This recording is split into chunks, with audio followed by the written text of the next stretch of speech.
best thing about mobile games is that you can play them anywhere. Problem is, this doesn't always hold true because some of these games require online access as some sort of DRM or whatnot. Now, fortunately, there's an abundance of Android games with superb graphics that only beg a simple download. And today on Mobile Games Zone, we're going to be going through these top 20 of such games of 2022 for Android and iOS devices as well.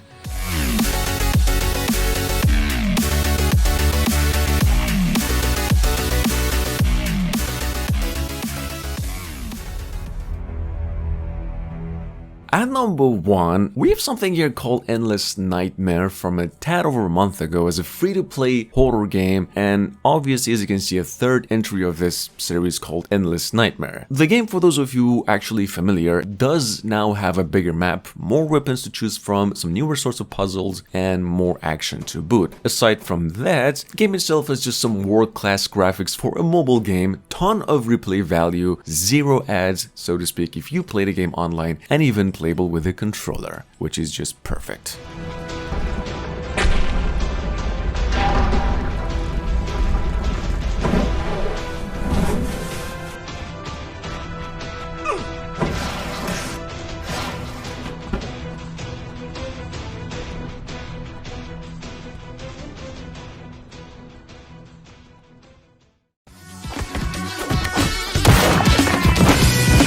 Coming up behind that, we have Spider Fighter 2. Well, from a well-known developer whose specialty is to just make indie superhero games, and also, for those of you familiar, yes, the sequel to one of the most addictive superhero fighting action games ever made. Spider Fighter 2 is simply a great game. Graphics are cool, fights are fun, there's plenty of unlockables, Spider-Man's agility itself in-game and throughout gameplay is top-notch, is pretty much like a Spider-Man PlayStation 4 game, but then on your phones. Check it out, this game's been around since May this year, and with a lot of positive acclaim ever since.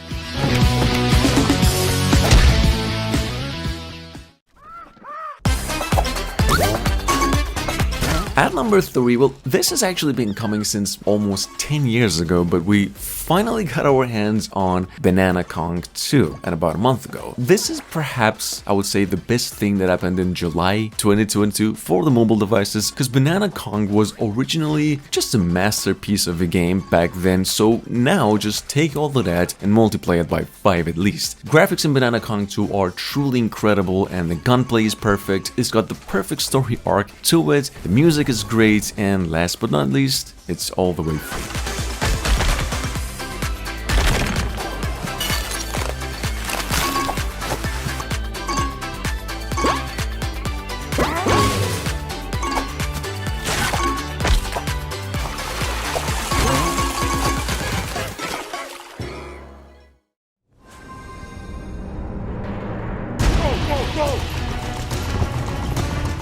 Moving on, we have Hero Hunters. Now, this has been around for quite a while, in fact since 2018, with over 10 million downloads ever since. It's a team-based RPG shooter in which you get to build this team of heroes and play with friends in PvP battles and more. Now, you can play this one online or offline. There's a ton of heroes to learn about and pick, tons of modes to play through. There's boss raids, challenges. Not gonna lie, this one's actually pretty fun and multiplayer, but nonetheless, playable offline and still just the best game ever.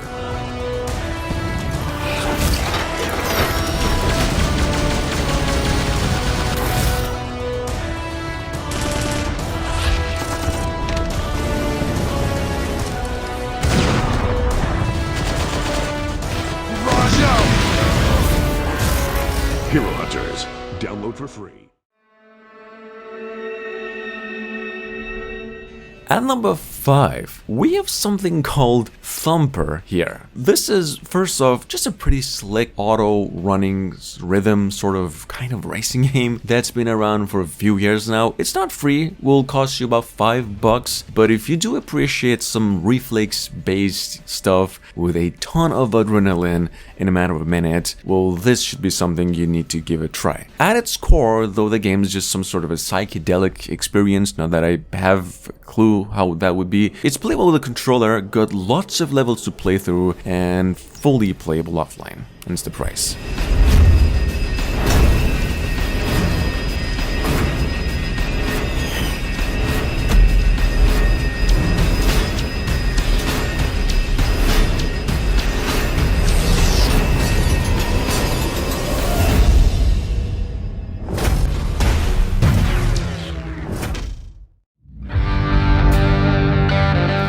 Coming up behind that, we have Dirty Revolver, a third-person western cowboy shooter from a couple of years ago, obviously pretty much inspired by the old Red Dead Redemption, but made in a way to actually work on cell phones. Now, the game is totally playable offline. It's a couple of hundreds of megabytes only. It's an open world semi though, with a handful of cities to play through, lots of weapons, lots of different biomes and enemies, and hundreds and hundreds of missions to go through.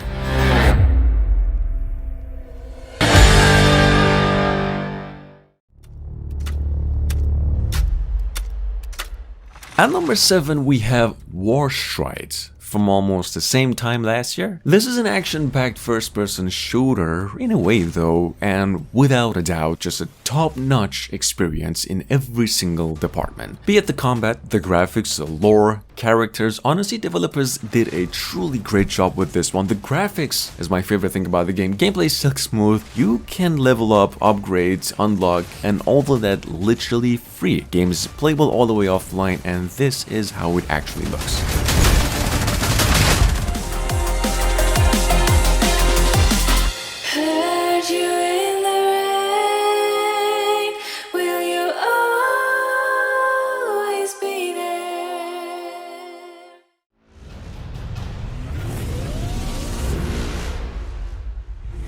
At number 8, it's the old Battle Chasers Nightwar. This is a turn-based role-playing game, for those of you new, pretty much in the same style of most classic Final Fantasy games, but with some modernized graphics and top-notch new elements when it comes to next generation or new generation of role-playing games these days. I will say this with confidence: if you're looking for a console-quality role-playing game on mobile devices that offers a huge campaign, something north of 30 hours of gameplay, and all for free, not to mention offline, you will not find a better game than this. Check it out in case you missed it.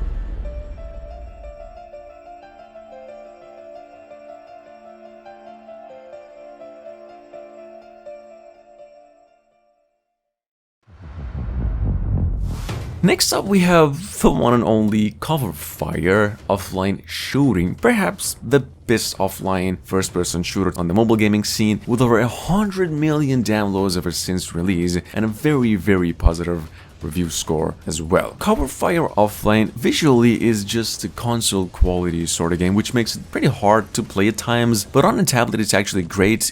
On a phone you probably need a huge screen. It reminds me of the old arcade games like, well, Time Crisis sometimes. The controls are very simple and very easy to use, rewarding, and will take you about a few hundred megabytes of space only.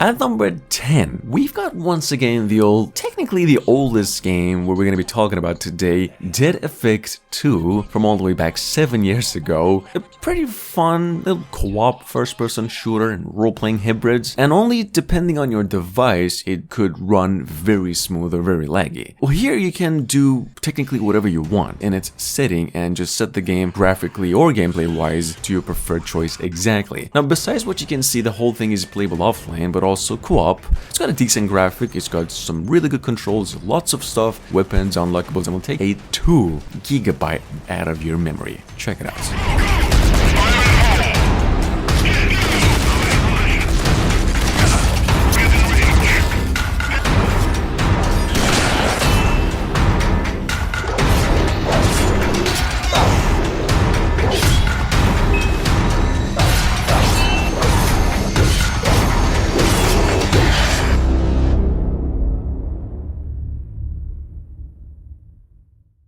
Coming up at 11, we have from a couple of years ago some good old offline third-person shooter called Deadzone. A solid game at its current state with a ton of potential. The graphics, obviously, pretty good and the strongest point of this game, so to speak, but the gameplay could use some changes. It's a bit hard to play, a bit tricky to get a hang of, but eventually pays off, and with a controller is just alright. Game's free, it's downloaded over 100,000 times and works on Android devices only.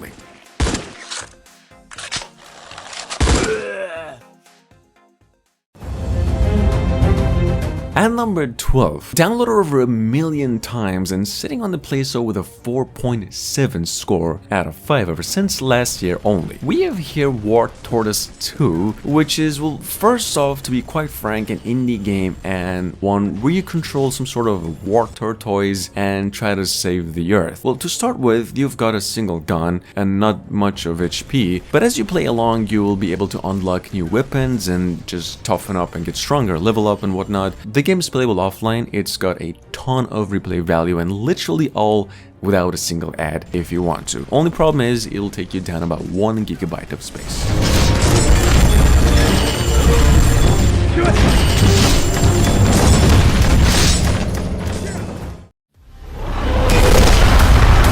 Coming up behind that, we have, well, probably one of the most advanced games to have been released last month on the mobile devices, called Magic vs. Metal Foursaken, which is a real-time strategy and action game, technically a third-person shooter and partly kind of idle-based. I would say even enjoyable if played online, but entirely playable offline and totally free to play. It's taking you about 700 megabytes of space and it's got a massive campaign.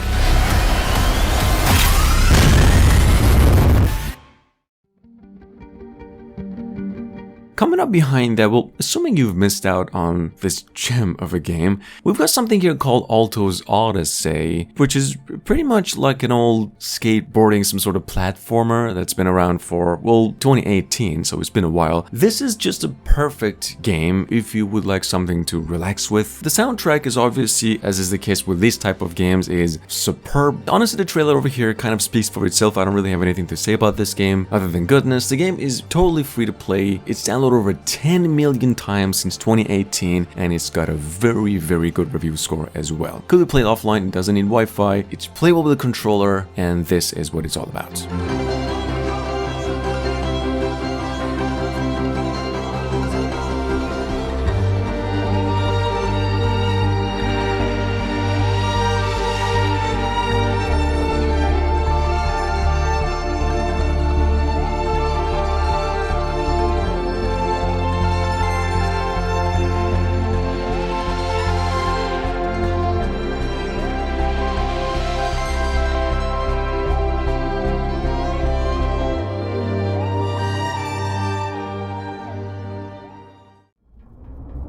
Sitting on the Google Play and the App Store as well for free. Technically since June this year, we have here, for those of you who off-road sim fans, and just in case you missed it, with over 1 million downloads ever since, Truckers of Europe 3, which is an outstandingly beautifully truck sim and well-designed game as well. I would say right now this is actually the best truck simulator game out there with some insane and out-of-this-world graphics and optimizations. If you've ever been a fan of Euro Truck simulators and have been wanting to have hands on something new, this is without a doubt the one for you. Game's free, playable offline, and it asks you for nothing.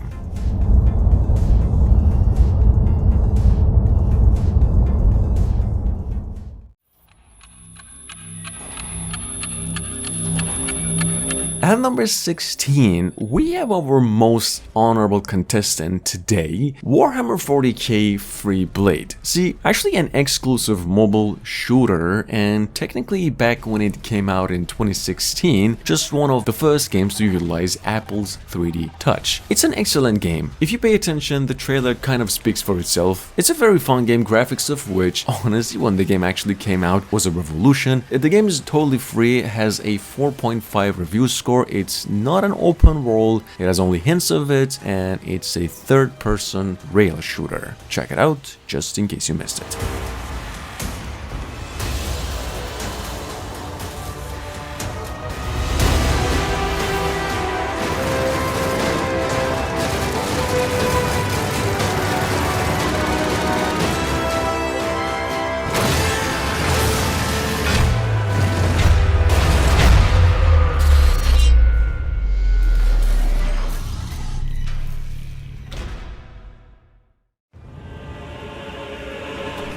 Moving on to number 17, we have Pascal's Wager, which is an action RPG Souls-like, and pretty much one of the closest things to Elden Ring that you could have hands-on right now on your mobile devices. In my opinion, I would say this game just has all the things right. It's got a great score, some rich and phenomenal atmosphere and graphics for a mobile game, of course, with some great gamepad support controllers. Game's totally all the way playable offline. You can get it though not for free but for $7. It is available on both platforms, and honestly the trailer over here speaks for itself in case you haven't seen it already.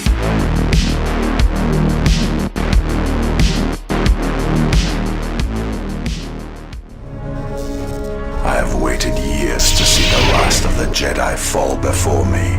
Coming up behind that at number 18, we have once again Star Wars Knights of the Old Republic 2, well, the follow-up to the first KotOR, and set, well, 5 years after the events of the award-winning original, in which you play as a lone Jedi. It's a phenomenal game, honestly. It's just out with the fact that the controls of this game, when you do play it with the controller, is just insane. The graphics are very good, as you can see. It'll take you down $15, however, but comes with it one of the best experiences you've ever had if you do like Star Wars games. The end of the Jedi is at hand.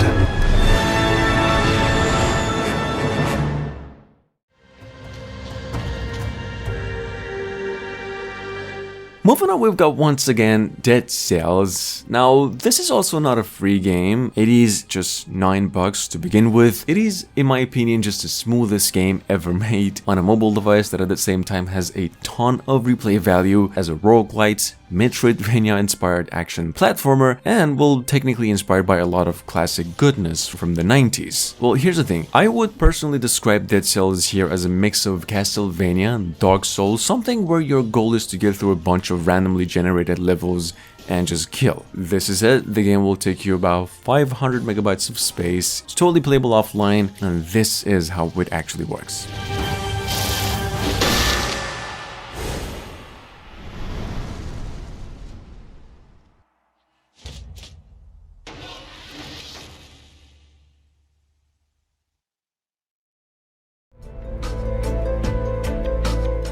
And last but not least, sitting on the Google Play and the App Store with an almost perfect 5 out of 5 review score and easily one of the best hack and slasher games in the mobile device's history, will download over 1 million times ever since, and probably just the best game at the moment with the controller support in terms of accuracy. It's extremely smooth, guys. We have the old Grim Veiler, which is technically kind of sort of Castlevania and Dark Souls, pretty much like Dead Cells, but in a 2D, 3D, and not a pixelated graphics. Just in case you are new to, the game is all the way free. It could be played all the way offline. It has 0 ads, and this is how it actually works.